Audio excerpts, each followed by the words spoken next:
ဒီနေ့လေခရိုင်ကြီးတင်ကပြီးချက်လေးချက်စားပြပါတယ်ရှင်ဒီဟင်းလေးတစ်ခွက်ချက်ထားရင်လေဘာသားဟင်းမတော့မလို့ပဲနဲ့သူ့တစ်မျိုးတည်းနဲ့နေထမင်းမိတ်စေပါတယ်ရှင်အရင်ဆုံးစီပူလာရင်ကျတုန်နီပပလေးထားတာကိုအယောင်တင်မုံလေးထည့်ပြီးစီတက်ပါတယ်ရှင်ကျတုန်နီစီတက်တာလေးမွေးလာရင်တော့ငပိစိမ့်စားလေးနဲ့ငယ်ထဲငမ်းပြားလေးထည့်ပြီးတော့စီတခါလေးတက်ပေးပါတယ်ရှင်ငပိလေးတွေကြေပြီးကျတုန်နီနဲ့တသားလေးဖြစ်သွားရင်တော့ခရိုင်ကြီးတင်အစီတုပ်ပြီးပပလေးထားလေးကိုထည့်ပြီးတော့လုံးမေးပါတယ်ရှင်ဒီနေရာမှာလေအရသာအတွက်ကပစုံကြောင်းမုံအနှဲငယ်နဲ့ချုံမုံနှဲငယ်လေးထည့်ပေးထားပါတယ်ခရမ်းကျင်သီးနဲ့ရသာမုံလေးတွေတသားလေးဖြစ်သွားရင်တော့ရင်နွေးလေးထည့်ပြီးတော့ခရမ်းကျင်သီးလေးတွေအရောက်ချက်ပေးလို့ရပါပြီဒီနေရာမှာရင်နွေးကိုအများကြီးမထည့်ပဲနဲ့ခရမ်းကျင်သီးမမြုပ်ခင်နေထားလောက်ထိပဲထည့်ပေးပါတယ်ရှင်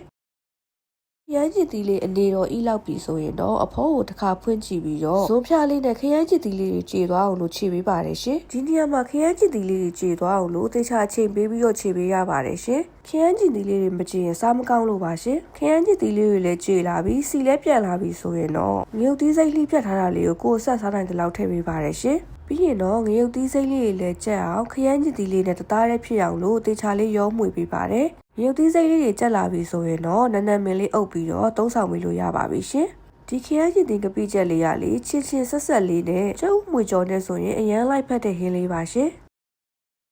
ကျမကတော့အဆက်အရန်ကြိုက်တဲ့သူမို့ငရုတ်သီးများလေးထည့်ထားပါတယ်ရှင်အားလုံးပဲလိုက်ချက်စားကြည့်ကြပါဦးရှင်နောက်မှပြန်တွေ့ကြမယ် bye